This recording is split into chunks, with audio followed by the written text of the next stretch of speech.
स्नान के तुरंत बाद शरीर में रज का लेप होना चाहिए। एक कण भी अगर लगा है, कहीं भी तुम देश विदेश में हो और शरीर पूरा हो जाता है, तो आप सीधे प्रियालाल को प्राप्त होंगे। सबसे गलती हो जाती है, यह है ऐसा फिसलन का मार्ग। लेकिन जिस दिन से जान जाए, तुम्हारा ज्ञान, तुम्हारा विज्ञान, तुम्हारा अनुभव सब फीका, तुम हार चुके। ये तो भगवान की कृपा है कि तुम्हें आगे बढ़ा रहे हैं, नहीं तो तुम हारे हुए व्यक्ति हो। व्यर्थ की बातें अगर करने का स्वभाव है तो उसे छोड़ दीजिए, ये आपके जीवन के लिए बहुत घातक है। वृंदावन की रज सद्यो वशीकरण चूर्ण मनंत शक्तिम, अनंत शक्ति संपन्न प्रभु को अधीन करने की सामर्थ्य रखती है।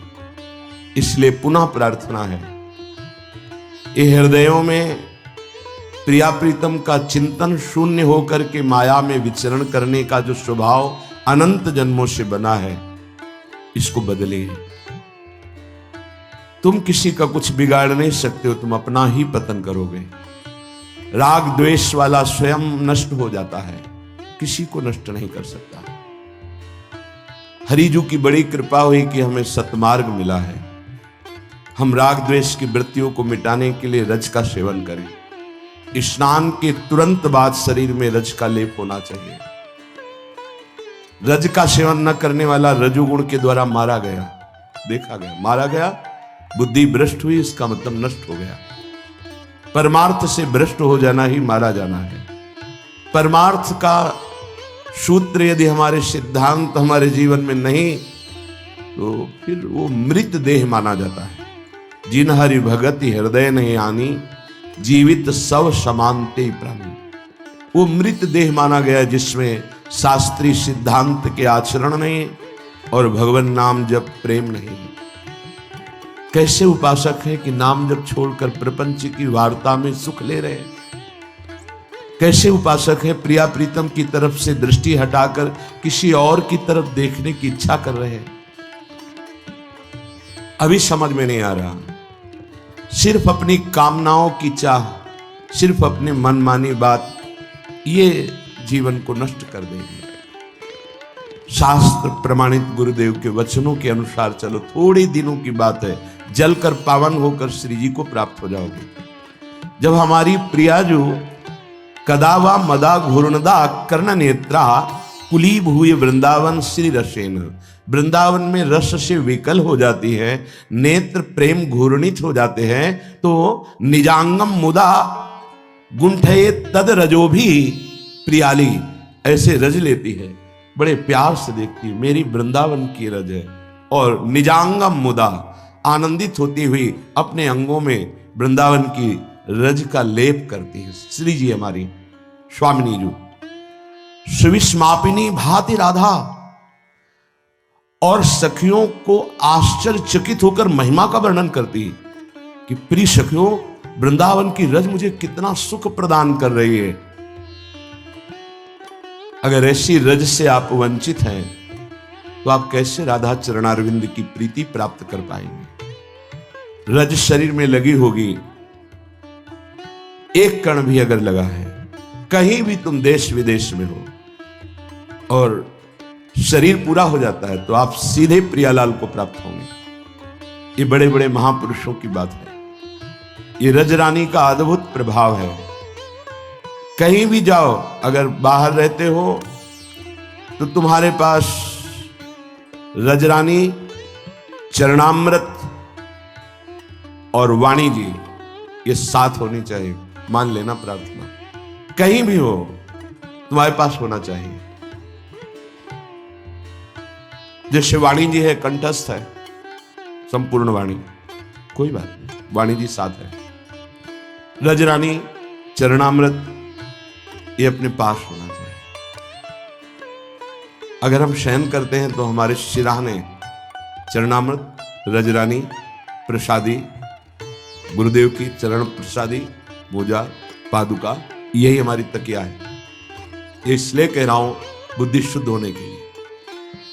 एक कदम भी अगर चलते हैं तो साथ में गुरुदेव भगवान, आराध्य देव का नाम, ये रजरानी, ये प्रसादी चंदन, चरणामृत, इसी में पैक करके ये साथ है। अभी शरीर छूटे, हमें किसी के सहयोग की जरूरत नहीं, हमारे पास वो सब सामग्री है शरीर छूटने के बाद जो हमें प्रियालाल से मिला दे। हमें भरोसा नहीं अपने चिंतन का। अभी भीषण कष्ट में हो सकता है मैं भूल जाऊं श्री जी को, तो ये नहीं भूलने देगी। राधा नाम है, अभी शरीर छूटे तो राधा नाम है, ये राधा नाम चरण रज चरणामृत है, चंदन प्रसादी श्री जी की पत्रावली की, इसी में रखिए। हम मरने की तैयारी में हर क्षण है, कब मृत्यु आ जाए, कब श्वास पूरी हो जाए, हमें प्रियाजो ना मिली तो जीवन का क्या भरोसा। इतने बड़े महाभागवत भगवान के पुत्र, भगवान ऋषभ देव जी के पुत्र भरत जी, उनकी अंतिम वृत्ति मृग में फंस गई। हम कह दें कि हमारी अंतिम वृत्ति प्रियाजो में लगेगी, हम नहीं कह सकते। प्रियाजो की कृपा से प्रियाजो में लग सकती है, रजरानी की कृपा से, गुरुदेव की कृपा से लग। हमारे में इतना बल नहीं कि जब हमारी इंद्रियां, हमारा मन बुद्धि भयानक मृत्यु की पीड़ा से युक्त हो और हम प्रभु के स्मरण में हो। ये तो गुरुदेव की सामर्थ्य काम करेगी, प्रियाजू की सामर्थ्य काम करेगी। इसलिए कभी भी हम जो उपासक हैं, वृंदावन रस की प्राप्ति चाहते हैं, रज के बिना न रहें। हमारे पास हर समय रजरानी होनी चाहिए। आप मान लो मेरी प्रार्थना, ये अलौकिक वस्तु है, ये कोई मिट्टी नहीं है, आप ऐसा ना समझें। इसको चखने के लिए जब मैया ने बाधा पहुंचा दी, दाऊ दादा ने आके कहा मैया लाला ने ब्रह्मांड घाट की रज पाई है। मैया ने कहा ऐसे रज पाएगा तो बीमार हो जाएगा, वात्सल्य। तेने रज पाई? लालजू ने कहा नहीं, दाऊ दादा कभी झूठ नहीं बोलते, दाऊ सदैव सत्य बोलते हैं, तुम जरूर झूठा बोल रहे हो। अब भैया मैं क्यों झूठा बोलूंगा? नहीं नहीं, तो तू डर के झूठा बोल रहा है। भैया सही तो मैं ही बोलता हूं। क्यों? क्योंकि अनंत ब्रह्मांड मेरे में विराजमान है, तो रज की क्या बात। देख आ किया अनंत ब्रह्मांडों को। दाऊ दादा साथ रहते थे इसलिए कहा रहो साथ। अब मैं ऐसी लीला करूंगा कि पूरे ब्रज 84 कोस की रज को पाऊंगा, तुम नहीं रोक पाओगे। क्या लीला की? अपने बेटा ब्रह्मा की बुद्धि घुमा दी। इनकी नाभि कमल से प्रकट हुए ब्रह्मा जी तो बेटा ही हुए ना, सबके पिता पितामह ब्रह्मा जी, और ब्रह्मा जी के भी बाप आप हैं। जरा सी बुद्धि घुमा दी उन्होंने बछड़ों को, सखाओं को। तो स्वयं लाखों की संख्या बछड़ों की थी। जब 9 लाख गैया बाबा के आई थी तो और नंद उपनंद के थी और पूरे ब्रजवासियों की थी। तो लाखों की संख्या में जो बछड़े थे वो स्वयं लालजू बने और 1 वर्ष तक घास चरने के बहाने संपूर्ण ब्रजमंडल की रज को चखा। ये ब्रज रज है। एक दिन दाऊ दादा ने देखा कि जितना प्रेम श्री कृष्ण के प्रति मेरे हृदय में, उतना ही प्रेम बछड़ों को देख के होता है, सखाओं को देख के होता है। उतना ही प्रेम ये ब्रजवासी जन अपने बच्चों से करते हैं, बछड़ों से करते हैं। ऐसा तो नहीं हो सकता। किसी की माया मुझे मोहित नहीं कर सकती। क्या है ये आकर्षण? क्या है? जो अपने स्वरूप में आके देखा तो सब श्री कृष्ण, बछड़े श्री कृष्ण, सखा श्री कृष्ण, छड़ी श्री कृष्ण। तो हो ये तो मेरे प्रभु साक्षात बने हुए। तब देखा कि ब्रह्मा जी के द्वारा ये लीला रज चखने के लिए ठाकुर जी ने ब्रह्मा जी की बुद्धि फेर दी। 1 वर्ष तक लाखों बछड़ों का रूप धारण करके संपूर्ण ब्रजमंडल की रज चा। ये वृंदावन की रज है। अगर आप रज नित्य लगा रहे हैं तो कोई तुम्हें प्रियालाल से रोक ही नहीं सकता। निश्चित ये रज तुम्हें महाप्रेमी बना देगी। कौन सी सिद्धि ऐसी है जो प्रेमी को प्राप्त ना होती हो? पर वो महासिद्धि कोटिश दुर्गंध बुद्धि, दुर्गंध बुद्धि होए बुद्धि जो परम शयानी तिंतन चितई न अनहित जान। ये अनहित कर देंगी, प्रेम से वंचित कर देंगी। इसीलिए प्रेमी महाभागवत कोई सिद्धि स्वीकार नहीं करता। दुर्गंध के समान घृणास्पद भाव से त्याग देता है। तो जब हमारे आराध्य देव निजांगम मुदा गुंठये तद रजोभी प्रियाली और सुविस्मापिनी भाति राधा, आश्चर्यचकित होकर सखियों से वर्णन करती हैं रजरानी की महिमा। तो अपने लोग तो दास हैं, उपासक है। स्नान के तुरंत बाद रज लगनी चाहिए। 24 घंटे हम रजोभिषिक्त रहे। हर ज्ञान, हर भक्ति का स्वरूप आपके हृदय में प्रकाशित हो जाएगा और चिंता नष्ट हो जाएगी। अभी शरीर छूटे, हम श्री जी को प्राप्त हो जाएंगे। हृदय की स्थिति श्री जी में रहे, प्रियालाल में रहे, यह हमारी उपासना की परिपक्व अवस्था है। ये कृपा से होता है। रजरानी की कृपा, गुरु की कृपा, आराध्य देव की कृपा, एक साथ सब कृपा हमारे ऊपर बरस रही। बस हम अपनी कृपा कर लें अपने ऊपर। क्या जो आज्ञा हो रही उसका पालन करें, अपने को यंत्रवत रख लें। मेरा जीवन श्री जी को समर्पित है, जैसे जहां जो चाहें वो करें, मेरा अधिकार खत्म। अभी आनंद की अनुभूति हो जाए। पर हम अपनी मनमानी नहीं छोड़ना चाहते, हम अपना देह भाव नहीं छोड़ना चाहते, हम अपने बुद्धि की सलाह को ही केवल सलाह मानते हैं। शास्त्र सम्मत गुरु आज्ञा इस पर ध्यान नहीं देते। ये अवसर मिला है महामंगल का, महामंगल महामहोत्सव होने जा रहा है तुम्हें भगवत प्राप्ति का। ये अनंत जन्मों के बाद महामहोत्सव आता है। कृपा हुई, मान लीजिए। ये बहुत पढ़ लिख करके पदों में जाना, नौकरी प्राप्त करना किस लिए है? जीने के लिए। लेकिन जीवन कितना है? सीमित। अधिक से अधिक 100 वर्ष, फिर मरोगे। तुम्हारी न विद्या साथ जाएगी, न पद साथ जाएगा, न बैंक बैलेंस साथ जाएगा, न कोई मित्र जाएगा, न यहां का नाम प्रताप जाएगा। केवल वही कर्म जाएगा जो शुभ और अशुभ किया है। अगर सावधान हो गए और जीवन जीने के कर्तव्य कर्म करते हुए जीवन का जो रहस्य है, तत्वबोध, भगवत प्राप्ति, भगवत प्रेम, अब जीवन का लाभ मिला। श्रीपाद कह रहे हैं, मैं बंशी जी का आश्रय लेता हूं, मैं बंशी सखी का ध्यान करता हूं। कैसी है बंशी सखी?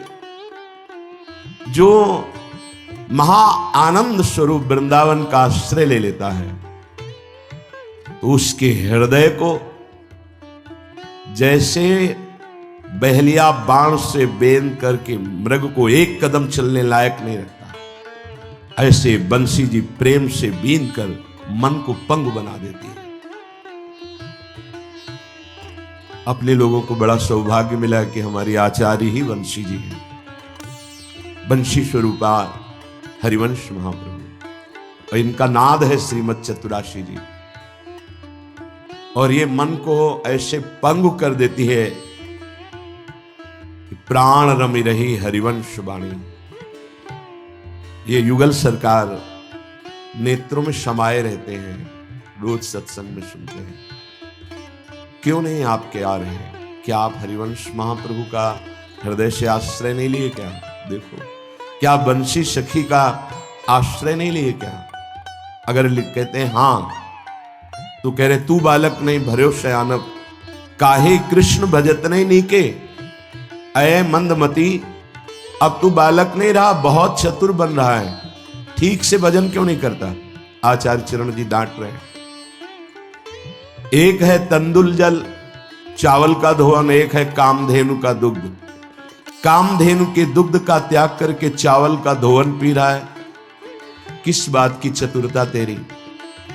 कामधेनु का दुग्ध है प्रियालाल का नाम, प्रियालाल का रूप, प्रियालाल की लीला, और चावल का धोवन है संपूर्ण ब्रह्मा का रचा हुआ ये ब्रह्मांडों का आकर्षणकारी माया सुख। तू बालक नहीं भर्यो शयानप, काहे कृष्ण भजत नहीं नीके।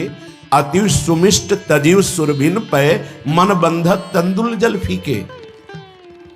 अगर तुम तंदुल जल फीके माया के इस छिल्लर रस में अपनी चित्त वृत्ति को देते हो, तो उसका परिणाम कह रहे जय श्री हरिवंश नरक गति दुर्भर। ये छिल्लर रस माया का आकर्षित करा के पाप कराता है, सबसे हो जाता है, सबसे गलती हो जाती है। यह है ऐसा फिसलन का मार्ग। लेकिन जिस दिन से जान जाए मेरे से चूक हो गई, अंदर ही अंदर कान पकड़े, प्रभु से प्रार्थना करे, आचार्य से प्रार्थना करे, गुरुदेव से प्रार्थना करे, मेरे से त्रुटि हो गई नाथ, एक बार क्षमा कर दो, जीवन में अब कभी ये त्रुटि नहीं होगी, पक्का कोई दंड नहीं मिलेगा, क्षमा हो जाएगा, आपका रास्ता आगे खुल जाएगा और कृपा होगी, क्योंकि अहम गलित हो गया। अपने अंदर जो अहम था भगवान एक बार नष्ट करते हैं। अगर जितेंद्रियता का अभिमान है, परिपक्व अवस्था का अभिमान है, तो एक बार घुटने टेकने पड़ेंगे। गोविंद को गर्व अच्छा नहीं लगता, जहां थोड़ा झुका तहां उठा लिया प्रभु, उसे दलदल में नहीं गिरने देंगे माया के। बस जीवन भर एक बात बनी रहती है, गलती हो गई। जीवन भर जब कभी सद्गुण ये दिखाना चाहते हैं कि तुम बहुत अच्छे हो, तो तुरंत वो बात आ जाती, नहीं नहीं, तुमसे गलती हुई है, तुम्हारा ज्ञान, तुम्हारा विज्ञान, तुम्हारा अनुभव सब फीका, तुम हार चुके। ये तो भगवान की कृपा है कि तुम्हें आगे बढ़ा रहे हैं, नहीं तो तुम हारे हुए व्यक्ति हो। जीवन निराभिमानी होकर प्रेम रस में डूब जाता है, वो भी भगवान की कृपा ही होती है। पर उपासक को सावधानी पूर्वक आचार्य से संबंध दृढ़ रखना चाहिए, कहीं और गलती मानने की जरूरत नहीं है। आचार्य सब रूपों में विराजमान है। जब आपसे कोई गलती अंदर से महसूस हो, अपने आचार्य गुरुदेव को साक्षी करके हृदय से वो गलती ही खत्म हो जाएगी, विश्वास कीजिएगा। एक क्षण में देखा है आचार्य कितनी जल्दी सुनते। आप सो कह रहे होंगे कि आपकी सुनते नहीं, हम सब उनके बच्चे हैं और इनकी इतनी सामर्थ्य है कि प्रिया प्रीतम इनकी आज्ञा का पालन करते हैं। आचार्य की आज्ञा का पालन प्रिया प्रीतम करते हैं। यदि आपका चित्त आचार्य चरणों से जुड़ जाए, प्रियाजुष से भी बढ़कर आचार्य के प्रतिभाव होना चाहिए। प्रायः जो आचार्य शरणागत नहीं, उसमें रंग नहीं देखा गया, न ज्ञान का, न योग का, न भक्ति का, केवल बातें ही बातें पाई गई, रंग नहीं देखा गया। आचार्य कृपा से जो रंग आता है वो शास्त्र सम्मत होता है, उसकी पहचान होती है। इसलिए हम सबसे प्रार्थना करते हैं कि आचार्य पर प्रधान बुद्धि कीजिए, जो आचार्य आज्ञा कर रहे हैं। कि यदि आप ठीक से भजन नहीं करते हो तो तंदुल जल में फंस जाओगे। तंदुल जल जैसे दूध वैसे दिखाई देता है नहीं, ऐसे ही ये माया जो रची हुई है, इसमें सुख ही सुख दिखाई दे रहा है और दुख ही दुख है। स्वयं भगवान कह रहे दुखालयम शाश्वतम दुख यो नया। मान लो आचार्य की बात, तो ठीक से भजन कैसे करें, क्या आशय है आचार्य चरण का? तो आचार्य चरण ही की वाणी में वो कह रहे हैं, कुत्सित वाद विकारहि परधन सुन सिख मंद परतीय बंचु। ये बहुत कम शब्दों में साफ सावधानियों का सार बता दिया। प्रेम के आचार्य हैं, इसलिए ज्यादा सिद्धांतों का वर्णन नहीं किया, प्रेम का वर्णन किया है। पर एक एक दोहे में, एक एक पंक्ति में शास्त्रों का सार वर्णन कर दिया। कुत्सितवाद, प्रियालाल की वार्ता छोड़कर, भगवद वार्ता छोड़कर, शास्त्र वार्ता जो आराध्य देव की प्रीति बढ़ाने वाली है, उसके सिवा हमारे लिए सब कुत्सितवाद है। ग्राम्य कथा, लोक कथा, विषय वार्ता, पर चर्चा, ये सब बहुत साधक असावधान है। वो समझ ही नहीं पा रहा कि सबसे ज्यादा बंधन वाणी से होता है, वाणी से सबसे ज्यादा अपराध बनता है, सबसे ज्यादा हृदय मलिन वाणी के द्वारा हो रहा है। चार बैठ गए, वार्ता शुरू कर दी, किसी भी व्यक्ति की, किसी की भी गुण दोष की वार्ता नहीं। जब हमारा लक्ष्य भगवत प्राप्ति है तो ये हमारी बाधा है, हम इसे स्वीकार नहीं करते। मौन, शांत, जैसी परिस्थिति जहां हम रह रहे हैं, जो प्रभु हमें दे रहे हैं उसी से हम जथा लाभ संतोष सदा, कहो सो कछ न चाहूंगो, कोई मांग नहीं, ना हरि से न गुरु से। जैसी परिस्थिति आप दिए हैं उसी में मैं राजी हूं। बस हमारा निरंतर चिंतन प्रिया प्रीतम कहो, एक चाह यही है। चाह है तो एक यही कि प्रिया प्रीतम का निरंतर स्मरण बनता रहे। कुत्सितवाद, इससे नहीं बच पाते साधक, इसीलिए प्रेम जागृत नहीं हो पा रहा। विकार हैं ये षड विकार, जित, अनघ, अकामा, ये कामनाएं पाप कराती हैं। इन्हीं से काम, क्रोध, लोभ, मोह, मद, मत्सर ये सब पुष्ट होते हैं। ये देख लूं, ये सुन लूं, ये छूंग लूं, ये भोग लूं, ये पा लूं, ऐसी कामनाएं। आचार्य चरण कह रहे हैं पहले वाणी को संयम में रखो, कुत्सितवाद ना होने पावे, फिर विकारों को संयम में रखो। पूज्यपाद श्री उड़िया बाबा जी महाराज, यदि तुम परमार्थ वस्तु को पाना चाहते हो तो जो महापुरुषों ने कहा है उसे सुनो। वाचो वेगम, मनसः क्रोध वेगम, हिंसा वेग, मुदरोपस्थ वेगम, एतान वेगान सहते यस्तु विद्वान, निंदा चास्य हृदयम नोपहन्यात्। बाबा कह रहे हैं यदि प्रेम रस्या तत्वबोध चाहते हो तो वाचो वेगम, वाणी के वेग को सहना सीखो, बोलना नहीं। बहुत संभालो अपनी ऊर्जा शक्ति को। ये उपासक इस विषय पर नहीं ध्यान दे पाते। जब देखो दो लोग खड़े बात कर रहे हैं, क्यों बात कर रहे हो? या तो भगवान की आज्ञा की बात करो। बोधयंता परस्परम कथयन्ति च माम नित्यम तुष्यन्ति च रमन्ति च। ये नवीन अवस्था में वेग बहुत जोर से आते हैं। वाणी कवे घंटों बेकार की बातें करते रहना। आज जो सत्संग प्रवचन हो रहा ना, मनोरंजन होता चला जा रहा है। शास्त्र के बिल्कुल हटकर, शास्त्र से बिल्कुल हटकर, साधना से बिल्कुल हटकर केवल मनोरंजन होता चला। ऐसा निकृष्ट वार्ता मंच पर बैठकर करना शास्त्र विरुद्ध, एकदम शास्त्र विरुद्ध, जैसे देखने को मिला, जिसे एकदम शास्त्र विरुद्ध। ऐसी शब्दों की नहीं। तस्मात् शास्त्रम प्रमाणम थे कार्याकारो व्यवस्थित हो। ना संयम है वाणी में, ना संयम है इंद्रियों में, और ना संयम है बोलने में। जो मन आया सो बोलते चले जा रहे। अगर बोलने का अवसर मिला तो जो मन आया बोलते चले, नहीं। वाचो वेगम, वाणी के वेग को संभालते हुए शास्त्र सम्मत बोलने की बात। एक भी मन भंजन की वार्ता नहीं होती। इंद्रिय, मन, इनको केवल प्रफुल्लित कर दे नाच गा के बजा के। आचार्यों की वाणी ऐसी नहीं रही, महापुरुषों का उपदेश ऐसा नहीं रहा। प्रार्थना मान लीजिए, ऐसी वाणी सुनिएगा मत, कान में अंगुली डालिए और चल दीजिए, नहीं तो भ्रम पैदा हो जाएगा। अगर शास्त्र सम्मत वार्ता नहीं है तो कोई भी बोल रहा हो हमें नहीं सुनना चाहिए।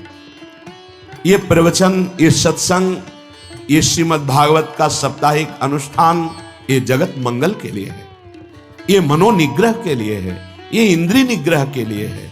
ये मन और इंद्रियों को प्रफुल्लित करके विषय रस में डुबोने के लिए नहीं है, भगवदानंद के लिए। ऐसे ऐसे वाक्य बोले जाते हैं कि अंदर से लगता क्या होगा आगे चल करके, ये और बड़े बड़े टाइटल शब्द आगे लगते हैं। अब ये बेचारे लोग न जो शास्त्र को जानते हैं, न सिद्धांत को जानते हैं, न साधना को जानते हैं, बस उनको भी लगा चलो 2 घंटे हंस खेल लिए।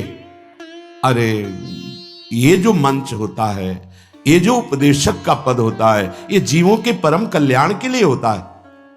वाचो वेगम, वाणी को थोड़ा शासन में रखिए, वाणी को शास्त्र सम्मत बोलिए। ये मनोरंजन का क्षेत्र नहीं होता सत्संग प्रवचन। इसमें जो सुन के जाए वो उदास हो जाए, हाय मेरा जीवन इतना व्यर्थ चला गया, मैं जान नहीं पाया मुझसे ये गलती हो गई, मेरे जीवन में ऐसा कैसे हो गया, ये चिंतन चलना चाहिए। वो सत्संग सुन के आ रहा है, वो सत्य में चिंतन में अपनी वृत्ति को लगाने की चेष्टा करने लगे। वाचो वेगम, बिल्कुल स्वयं में 5 मिनट बैठकर भगवदानंद की स्फूर्ति की लालसा नहीं। एकादश स्कंद श्रीमद् भागवत का आपको कहीं बड़ा दुर्लभ विषय हो रहा है। बस जिन बातों से कैसा दृश्य उपस्थित किया जाता है। सत्संग कर बिल्कुल एक तरह से रूप ही बिगाड़ता चला जा रहा है। जहां शरीर राग मिटाने की बात आती है वहां शरीर श्रृंगार, जहां विषय राग मिटाने की बात आती है वहां विषय, जहां चित्त को प्रभु से जोड़ने की बात आती है वहां चित्त को विषय से जोड़ने की बात, धन से जोड़ने की बात, कैसे बात बनेगी। इस शास्त्र संसार के सत्यत्व का भ्रम मिटाने के लिए है, प्रभु में सत्यत्व बुद्धि दृढ़ करने के लिए है। आज का ये स्वरूप वाणी का ज्ञान नहीं है। जब तक आप त्रिकाल संध्या नहीं करते, जब तक आप गायत्री अनुष्ठान नहीं करते, जब तक आप मंत्रानुष्ठान नहीं करते, आप शास्त्रों की बातों को नहीं समझ सकते। ये ऐसा नहीं कि तुम पीएचडी करके और फिर गीता और भागवत और इन शास्त्रों पर नहीं, आचार्य परंपरा है, मंत्रानुष्ठान है, गुरु कृपा है, उनसे और नहीं तो बहकता चला जा रहा है। प्रसंग क्या है? बहकता चला जा रहा है। बहुत श्रवणेंद्री को संभाल करके सुनो, क्योंकि वाणी के वेग को संभाल पाना ये मंत्रवेत्ता की ही बात हो सकती है। याद आ रहा है महाभागवत पूज्य श्री रामचंद्र डोंगरे जी महाराज कन्नौज में गंगा किनारे भ्रमण कर रहे थे। उस समय क्या कथा का स्वरूप, जितने सब समाधिस्थ भाव में, सबके आंसू, और आपके सामने ठाकुर जी विराजमान, उन्हीं पे एक टक लगाए, आंसुओं की झड़ी चल रही। जो चढ़ा हुआ वहीं छोड़ दिया और चल दिया। ए परमहंस, अगर हमारे अंदर स्वयं भगवत अनुराग, भगवन नाम जब मंत्र अनुष्ठान नहीं, तो इन वाणियों को समझ पाने खेल नहीं। ये मनोरंजन नहीं, उपदेश। वाचो वेगम जो उपासना के सोपान पर चढ़ना चाहता सबसे पहला है कुत्सितवाद। हरिवंश महाप्रभु, यहां वाचो वेगम, वाणी का वेग आता है बोलने का। उपासक को चाहिए मौन के द्वारा इसको संयम मिले, उचित शब्द। अगर कोई बात कर रहा है तो उचित है बोलना तो ठीक, नहीं तो मौन। अंदर से आ रहा मैं बोलूं, उठाओ मंजीरा, शुरू करो कीर्तन, 1 घंटा 2 घंटा वाणी वेग समाप्त हो जाएगा। लेकिन विपरीत दिशा में बोलना, विपरीत दिशा में, व्यर्थ की बातें अगर करने का स्वभाव है तो उसे छोड़ दीजिए। ये आपके जीवन के लिए बहुत घातक है। अगर आप नाम जप करते हैं, मानो हृदय को आप धो रहे हैं, आप प्रपंच की वार्ता करते हैं तो मानो हृदय को गंदा कर रहे हैं। कितना कठिन है नाम जप करना। आप 11 माला 21 माला या आप निरंतर अभ्यास कर रहे हैं, थोड़ी देर आप गंदी बातें कर लिए, निंदा स्तुति की, प्रपंच की, नाना प्रकार के रजोगुण बढ़ाने वाली वार्ता, वो आपके हृदय को गंदा कर दिया। कुत्सितवाद, वाचो वेगम, वाणी के वेग को शासन में लीजिए।